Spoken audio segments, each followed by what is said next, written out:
9 Facts and Secrets about Tom Sawyer Island.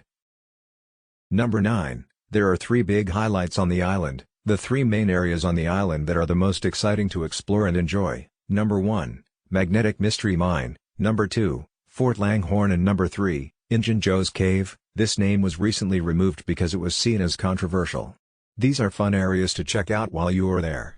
If you are claustrophobic, you may want to avoid the cave as it can get pretty tight and backed up from others exploring the area.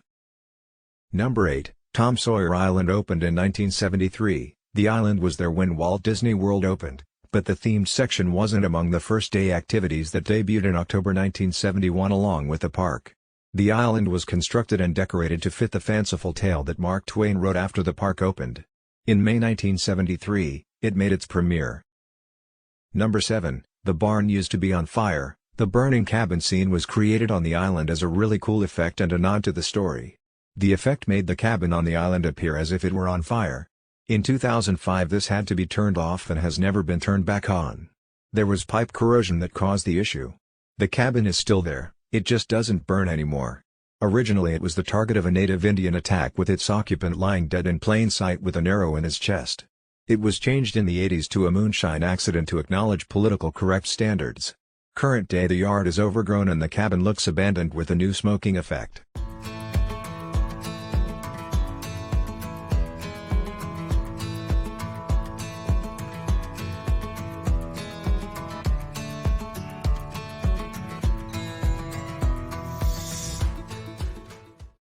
Number 6. Aunt Polly's Dockside Inn. When the attraction first opened in 1973, Aunt Polly's Dockside Inn was a restaurant on the island where you could actually stop and have a meal.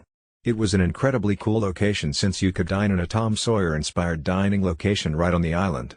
The restaurant closed in 2001. It continued to serve cold snacks and beverages, but the sign was removed from the location. The snacks stopped in 2007. The restaurant reopened for a limited time in early 2015, but then closed and hasn't opened again.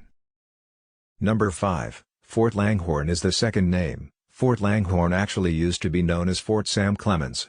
The change occurred in 1996 after the new movie was released.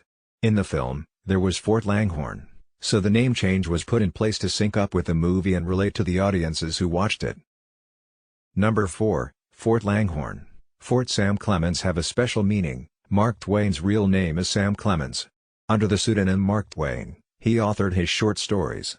Even if the fort's name has changed, it still bears a portion of Mark Twain's name and the fantastic tales and adventure that he is known for. His middle name was Langhorne.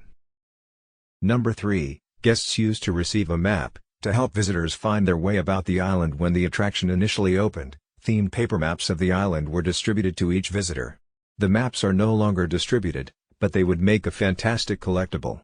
Do not worry, there are permanent maps displayed at several points on the island to help you navigate.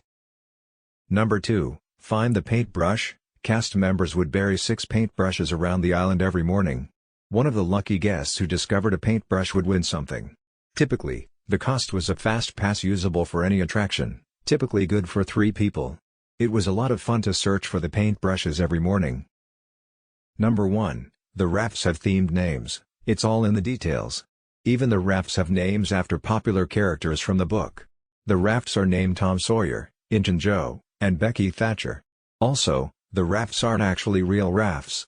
They are powered using natural gas motors and are only used to transport guests back and forth across the rivers of America between Tom Sawyer Island and Frontierland.